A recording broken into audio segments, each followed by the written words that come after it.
happening, gang? It's your boy Retro back again with another reaction video. Yeah. Today we got another huge update. I know you guys could probably already tell it is going down. Just by that title alone, definitely going to see this one. As we got Fox News, the 5 host Jessica Tarlov back at it again with another TDS syndrome meltdown, guys. That Trump derangement syndrome has fully taken control, and she is working her way out the door in this newest segment, guys. I'm excited to get into it, so we're not straight into it. Just make sure you guys hit that like button, hit that subscribe button. Before we even get into it, you guys hit that like button, also hit that subscribe button for your boy. Without further ado, let's jump straight into it, folks. Check this one out. Yes. Isn't it an interesting microcosm of America? Lady Gaga endorsing Kamala, but Lady Gaga's dad endorsing Trump. So who has a closer grip on reality of everyday Americans? The one who feels the effects of a bad economy or crime or immigration, the restaurant owner in a crime-plagued city, or the pop star, his daughter. Shouldn't she listen to her dad instead of her friends? I think she's listening to herself. She was born That's this always a way, mistake. and she has always lived this way. And I don't think we need to pit families against each other.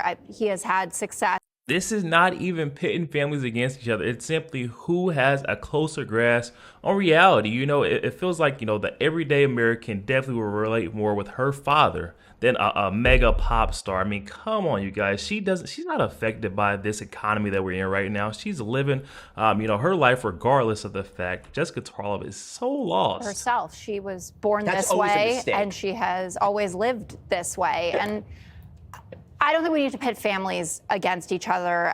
He has had success, and she has obviously had wild success and is an incredible talent. And there's no reason to minimize her for this. There is reason to consider if there will be someone who sees this as the final night is just about stars and it's not about Kamala Harris making her pitch. She will, I'm sure, give her same stump speech that she has been giving, which has been wildly effective. Now, in every survey, the late breakers are going for Kamala by double-digit margins, and Trump used to be. In every survey, the late breakers are going for. I mean, come on, you guys. Her and these fake statistics, give it up. She's delusional. The late breakers are going for Kamala by double-digit margins, and Trump used to be leading in that category of people who were deciding closer to the end from 4 to 6 weeks out. But the last 2 weeks, it's been about her. But, you know, Van Jones says, I want people knocking on doors. They're having to send home canvassers because they have so many. And on Saturday, this was incredible. The Harris campaign was knocking on 2,000 doors a minute across Pennsylvania. 2,000 doors a minute and getting up probably 1,800, if not 1,900, slammed right in their face. I mean, come on, you can knock the doors. That doesn't mean you're switching or swaying anyone's vote just by knocking on their door. You're just bugging folks. They're having to send home canvassers because they have so many. And on Saturday, this was incredible.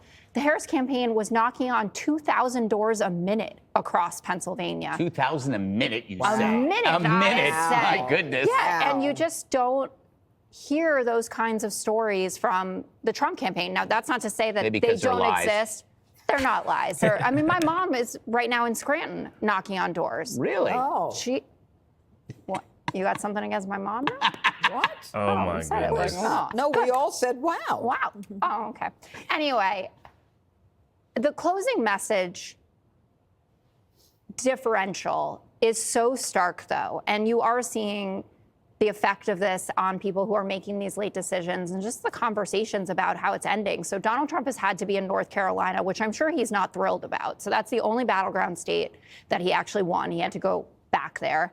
And this rally that he gave yesterday morning, the first one, the morning in Pennsylvania, where he did everything from saying, you know, he shouldn't have left in 2020 to that weird comment about, you know, shooting the media, that they'd have to shoot through the fake news. And I don't mind that so much. So his spokesperson had to come out and clarify that. Now, if you want to say everything about Trump taken out of context, it doesn't matter. He only has a finite amount of time left to tell the American public that their lives will be better under another Trump administration than under a Kamala Harris. What? He has a finite amount of time to tell the American. He's been saying this, emphasizing it his entire campaign. And honestly, he's already shown the American folks. We've seen 3.5 years underneath Kamala Harris, her administration.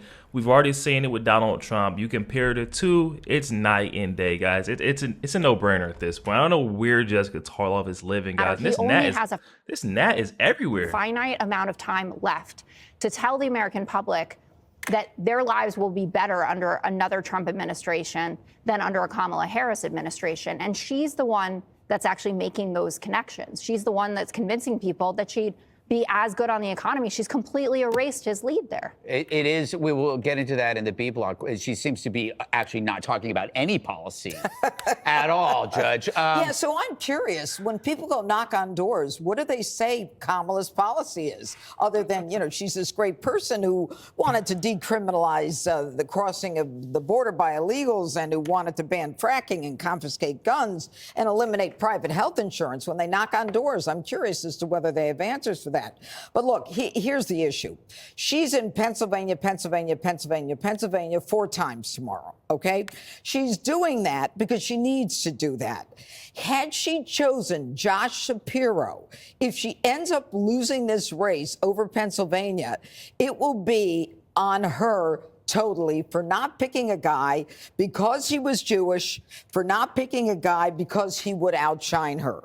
Now, there are 300,000 Jewish votes in Pennsylvania. 80% of them are Democrats. So the smart thing to do would have been to allow Shapiro to carry the weight on that. But she wasn't smart enough to do that. So now she's got to be in Pennsylvania all day tomorrow. Let's talk about this over polling. I'm sick and tired of the polls. The one thing I do know is that Democrats are 16 times more likely to pick up a phone and get involved in polling. That's number one. Number two, 70% of America thinks that we're going in the wrong direction. All right. Number three, 65% of Americans are living paycheck to paycheck. So it's not like everybody's like, yeah, let's keep going with the Biden administration, because she can't think of one thing she would do differently. And in the end, the Kamala camp is worried because they keep telling women, I don't know how good their polling is, it's okay if you don't tell your husband that you're voting for Kamala. And then she says to the bros, hey, bros, it's okay if you don't tell your men friends you're voting for Kamala. She's worried about that shy Kamala vote. So I think she's got a lot more to worry about. And in the end, his message is a positive one. We're going to have a golden era. He's good with the economy. It was better when he was there. And that he has done it before, and she can't even articulate. I'm with the judge 100% on this one, guys. I mean, I am tired. I'm sick and tired of seeing these polls.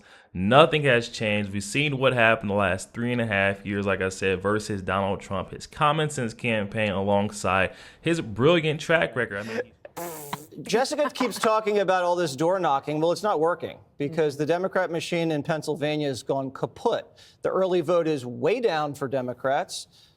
Female votes down, urban votes down, and the rural vote is way up. So you can knock on as many doors as you want. The Republicans have sliced the early vote lead in half, and that's why they're terrified.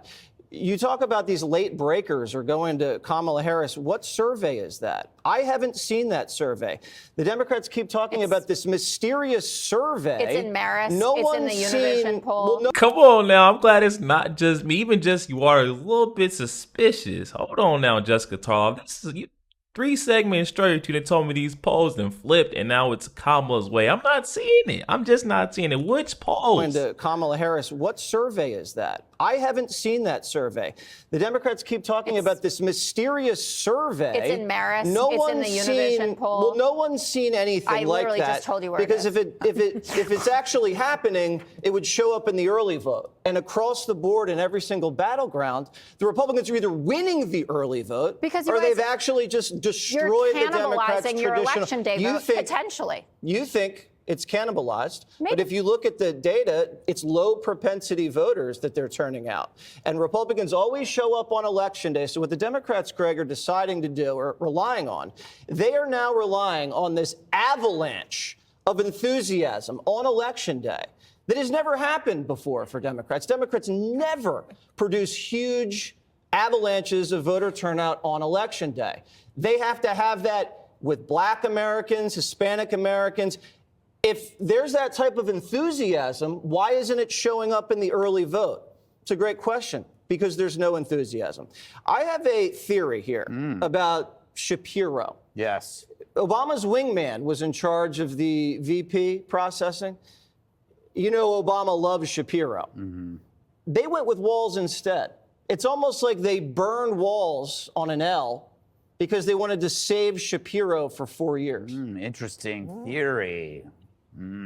Is it?